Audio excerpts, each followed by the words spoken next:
Is that a chicken? One of my favorite things about the Dark Souls franchise is that it's heavily inspired by anime. Anime like Berserk. Hey, no. Stop. I just want to talk. I understand my reputation precedes me, so let me just get this out of the way. Berserk is bad, but just the first episode. Okay? Alright. I think what left such a bad taste in my mouth is how they portray Guts in episode 1. This guy is the Arnold Schwarzenegger of anime protagonists. Even his first scene is an homage to Conan's. And so the only information you know about him going into the show is he's got a 6-foot sword and a 7-foot cock. You know what ruins that image, though?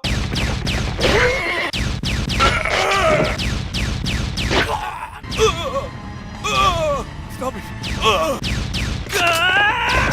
The Black Swordsman? Yeah, he fights with the repeating crossbow. Let me explain how I play Dark Souls, okay? The second I am able to move my character, I go find the biggest two-handed greatsword I can get my hands on, and proceed to beat the ever-loving shit out of everyone and everything until I get to the Shrine of Amana, in which case I use a Berserk is the best anime. It's got everything you could possibly want. Violence, romance, loyalty, betrayal, femboys, tomboys, and a kick-ass soundtrack. In between the lines, there's a lot of obscurity. I'm not inclined to resign to maturity. If it's alright, then you're all wrong. But why bounce around to the same damn song? You'd rather run when you can't crawl.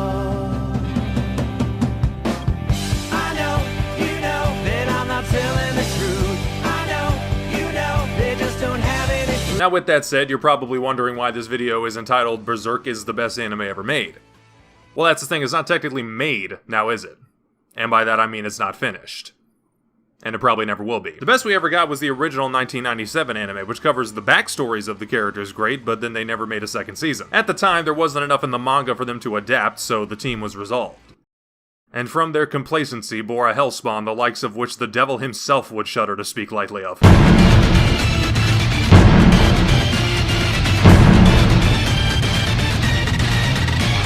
If you can communicate this product, you can make money off the product. Cause look at Gaga. She's the creative director of Polaroid.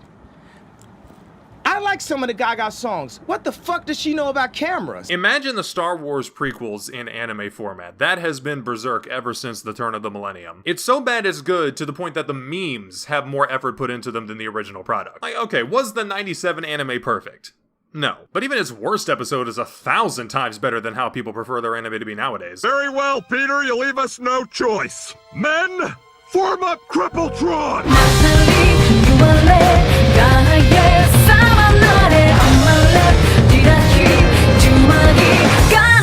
Maybe I haven't made this clear enough in the past, but anime CGI, as a product, is only as good as its weakest link. Because we did perfectly fine without it. For decades. It's unnecessary, and very few people know how to do it well enough to justify breaking the Geneva Convention to use it. Where you really fuck up, though, is when you have the exact same events of a story being adapted and hand-drawn first, and then CGI. And if you really want to rub salt in the wounds, you can have half the show be 2D and the other half be 3D, so every consecutive frame is just a gamble at that point. It's like when the Wi-Fi goes out on Friday afternoon and the guy doesn't come on weekends. You try to convince yourself you can live without the internet for 3 days, but like halfway through Saturday someone has to put you in a fucking straitjacket. That's Japan if you try and stop them from making a CGI adaptation of Berserk every 4 years. In 2012 they came out with 3 movies that are just the same thing as the original anime, and then 2016 and 17 each had a season of a TV show continuing from there. Also, none of it was planned out ahead of time, both halves were made by completely different people, and neither of them accomplished their goals. Here's the thing about lesser reboots. There's no such thing as bad publicity. Every time they make Berserk worse, it might as well just be a huge advertisement for the opposite side of the spectrum. That said, there are more time-efficient ways of ruining a franchise just to make it relevant again. And listen to me talk there, I have to go into everything with the mindset that Japan can't be trusted with good source material anymore. The fact is, Berserk was adapted at the right place in the right time. There were just a lot more people that understood how to correctly handle series like this back in the 90s, versus now, where the best you can do is find an anime that impersonates Berserk.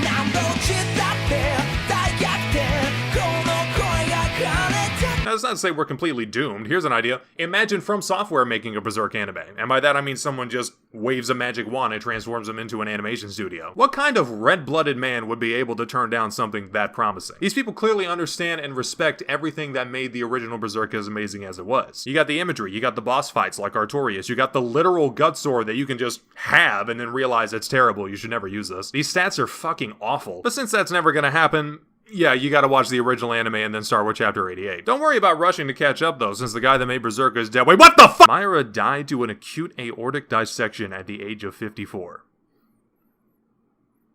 Is that so? Will you go tell this dissection guy, I don't give a fuck how cute he is. I'm gonna find him, and when I do— Gee, it sure is boring around here. Your Majesty. A man has fallen into the river in Lake. There is not a chance I'm interested. So getting into spoilers here, Berserk is the best hentai ever made. That is if you're a true connoisseur of hentai like me who reads it for the plot. Also cock. Fat demon horsecock. BRB. I have to meet. I meet. And while we're on the topic of meat, Luca is best girl, assuming Yzma isn't in her human form. Non-mermaid Yzma is the only one capable of surpassing Luca. Also, Puck is best boy for multiple reasons. First off, his name rhymes with fuck, you're just asking for it at that point. Second, according to the wiki, he is 7 inches tall, which is more than enough for me to put my— But like I was saying before, Berserk was never really able to reach its peak in anime format, since 2 of the 3 adaptations only cover the first arc, and even that's just one big flashback. The real story gets going with the material from the 2016 anime, which follows Guts wandering around in a mad attempt to hashtag MeToo Griffith. Now that may come off as a surprise, seeing as Griffith is the gayest man of all time, but you know how you can make gay jokes and still be straight? Griffith is the polar opposite of that. Griffith can impregnate your girlfriend while you're watching and still be a raging homosexual. There are so many points in the story where people that have never met him before will just suddenly start acting like they're in heat after talking to him for a singular minute. This one guy was like, as a war hero, I had imagined him to be a muscular, good-looking man, but he doesn't seem like a man. BRB. You gotta think, this was over a decade before the invention of Astolfo. And that actually leads me into my next point beautifully. The best thing about Berserk is how far ahead of its time it was. Out of 363 chapters, around 200 of those predate fundamental pillars of the fantasy genre like World of Warcraft and Lord of the Rings. Also Morrowind, because the first 2 Elder Scrolls games don't matter. And for someone like me, that's basically as impressive as you can get. I live and breathe the action-adventure fantasy genre. I can recite every episode of LEGO Ninjago flawlessly, so trust me when I say, Berserk is the best Game of Thrones season ever made. But let's cut the crap. Okay? We all know the real reason I made this video. I gotta point out everything wrong with the plot. Since apparently that's all I do anymore. This story, I'm not saying it's bad. I'm just saying all of a sudden, you know, got a little more complicated. Got a couple more characters to follow here now. You know, maybe Berserk's creator wouldn't have passed away before he could finish the story if he didn't spend so much time writing filler for it. Remember when I said you have to start with chapter 88 to pick up where the anime left off? Yeah, that was a complete lie. You actually need to start with chapter 178, where you get to see the main event of Griffith standing perfectly still, saying like 3 lines of dialogue, and flying off, never to be heard from again. Now you may be wondering, what the fuck happened between chapters 88 and 178? Casca. Casca happened. She got raped so hard that she reverted back to having the mind of a baby. And as a result, the narrative devolves into this never-ending loop of Guts having to find her and or find a place to put her so she doesn't wander off. To people that are familiar with the manga, I want you to imagine how few of these chapters would exist if Casca had died during the eclipse. Frees up a lot of space, doesn't it? Now, do I not care about Casca? No. I care about her the same way I would a family member that becomes a vegetable. Like, yeah, it's sad, it's unfortunate, but they'd be better off dead. It's the humane thing to do. And the biggest problem with this plot is Guts doesn't have it in him to give up on her. So what results is this tedious treadmill of the exact same cheap tricks to make everything suspenseful. Oh no, they were running away and Casca tripped on something for the 70th time in a row. Quick cut to everyone somehow still being surprised by that. Is Casca gonna burn at the stake for being a witch? Is Casca gonna drown in this flood? Is Casca gonna get eaten alive by trolls? Uh-oh, Casca's clothes got ripped off again and she's about to get raped, but it's okay. Guts showed up at the last second. Again. Oh, what's that? That was the most predictable thing you've ever seen in your entire goddamn life? Nah. See, Casca is the anchor that keeps Guts sane. She's the one thing he has to remember the Golden Age by. The last time he could genuinely feel happiness. They're the only 2 remnants of the Band of the Hawk except Rickard. If you're lucky, every few dozen chapters or so, they'll cut over to what Griffith and the boys are doing, which is always cool because he's the only one that actually remembers what the point of the series is. But other than that, all you have to look forward to is characters. Lots and lots of characters, and I don't want to say it's bad. I mean, the manga never even had a chance to finish, obviously. You take these people away, there's basically no story. But all that means is you built your Jenga tower with the wrong materials. If giving these people fair screen time is more important than progressing the plot, why didn't you make them more useful? A lot of anime have this problem, mind you. I often use One Piece as an example. Luffy is the main character. He's immortal. Nothing bad is ever going to happen to him. Crocodile stabbed him through the chest and threw him in quicksand. Magellan drowned him in the world's most toxic poison. Kizaru blew him the fuck up at the speed of light. And that's just the first half of the show. So yeah, the Straw Hats helping him out is completely pointless, and as a result, there's no stakes in One Piece. Then you got Berserk, where there are stakes, and that's the problem. These characters following Guts in the first place is so counterproductive that it gets painful to watch at a certain point. Like, have you seen this absolute unit of a man? Everything he does is an AoE attack with friendly fire switched on. He is constantly having to stop and tell everyone around him to back the fuck off because he's about to turn left and he doesn't want to slice them in half with his dick. So you get scenes like this, it's cool, he's fighting a bunch of monsters, whereas the other 98% of the main cast? All the way over here because none of them can even begin to match him. I mean, they try, and the biggest offenders are the ones that openly admit to being useless. Like, memeing on Aqua from Konosuba is a crime compared to some of these guys. You got the previously mentioned Casca, and also Lady Farness. Who's Lady Farness? What's her role in this story? Oh, that's easy. She watches Casca so Guts doesn't have to. But hey, at least her backstory's fleshed out. That's the only thing that matters. See guys, she's from nobility. She's automatically interesting. Isn't this interesting? Aren't you interested in this? Obviously, you'd rather see how much her dad neglected her as opposed to Guts transforming into a wolf and fighting a giant crystal dragon. I shit you not, her bodyguard, this guy, is 1,000 times better written than her. Him being so calm and collected after what happened to his mom recontextualizes his demeanor to the point that it's fucking creepy when you stop and think about it. And had you fused these characters together, you would have had something special there. But no, I'm sure you'd much rather watch Miura realize how useless she is and try to overcompensate later on. After she finds out magic is real, she masters every spell she's given in 3 months. They go to an island that's just straight wizards. And they don't even know how to do half the shit she can. The thing is, I would have preferred Farness had stayed useless. Because they already had Shirk.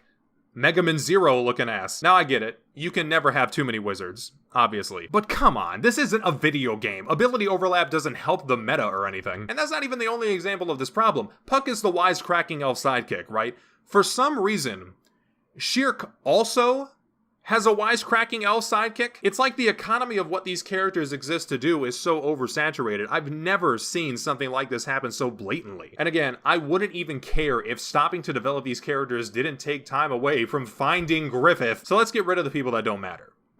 Perfect. Except not really, because you still have the problem of filler, but let's ignore all that for a minute. What are the pillars of the plot? What is the real story of Berserk? Obviously, you got the Golden Age. After that, Griffith becomes God and rounds up the greatest warriors to ever live so he can make his perfect empire. Simultaneously, Guts meets Shirk and her teacher that has the Berserk armor, the coolest thing to ever exist in media. And that gives him the power he needs to at least go toe-to-toe with Griffith if he trains with it. But since the story doesn't have an end, we don't see that final encounter between them. We see Griffith make his own kingdom, and they eventually do cure Casca, but that's it. Guts doesn't even have a plan to find Griffith, and it is not worth sifting through the bullshit to see the few things he does accomplish on his way to that realization. Side note, by sifting through the bullshit, I of course mean the masterpiece that is the chapter where Griffith lays the groundwork for his No Child Left Behind policy during an economic reform summit. Nothing about what I just said is an exaggeration. Here's the thing.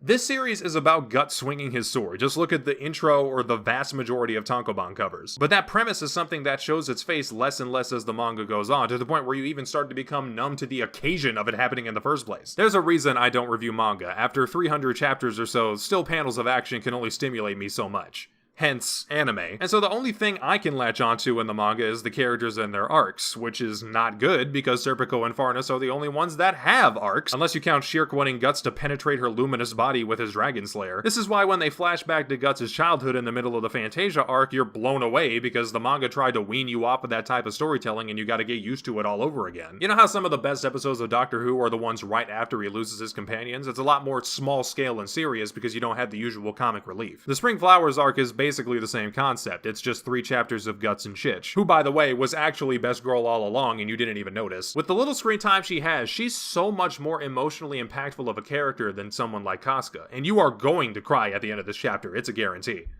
I can't say that shit about the other parts of the series, and it's through breaks in the story like this that you realize just how much the bulky main cast makes everything so crowded. I understand why it's necessary. Guts has to learn how to not be such a loner, and it's difficult for him to connect with other people because he had everything torn away from him. And at first, he sees these guys the same way as I do, as cheap replacements for his actual friends, but I don't care, you still don't need this many people to rehabilitate him. I always interpreted Puck as the glue that holds him together. Their chemistry is hilarious. I especially love that one chapter where he has to break him out of prison. And the reason it works so well is because they're polar opposites. Guts is a man of few words, whereas Puck never shuts the hell up. And really, writing is just that simple. Create characters that think differently, give them each an interesting gimmick, and then pick 2 of them, throw them in a room together, and lock the door. You want to know something, though? That never happens after the cast starts bulking up. I'm serious. Find a scene where Puck and Guts have a regular one-on-one conversation after Isidro joins the party.